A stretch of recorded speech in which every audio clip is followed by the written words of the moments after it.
नमस्कार. लक्षवेध मराठी न्यूज चॅनलमध्ये आपल्या सर्वांचं स्वागत.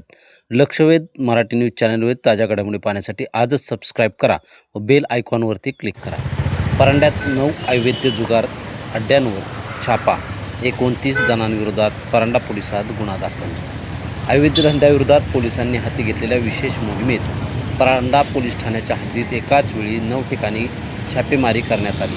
पोलीस अधीक्षक ऋतिक खोकर यांच्या सूचनेनुसार पोलीस उपाधीक्षक अमोल मोहिते व त्यांच्या पथकाने ही कारवाई केली आहे. गोपनीय माहितीच्या आधारे पथकाने परांडा येथील 7 चक्री जुगार अड्ड्यांवर आणि 2 अवैध 3 पत्ती क्लबवर धाडी टाकल्या.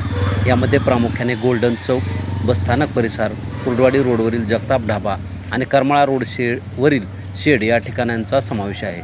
या कारवाई दरम्यान पोलिसांनी घटनास्थळाहून 29 आरोपींना ताब्यात घेतले असून त्यांच्याकडून 4,93,033 रुपये रोख आणि 8,08,700 रुपयांचे जुगाराचे साहित्य व इतर मुद्देमाल असा एकूण 13,01,733 रुपयांचा ऐवज जप्त केला असून सर्व आरोपींविरोधात महाराष्ट्र जुगार प्रतिबंधक अधिनियमानुसार 9 गुन्हे दाखल करण्यात आलेले आहे. या संदर्भात परांडा पोलीस पुढील तपास करत आहेत.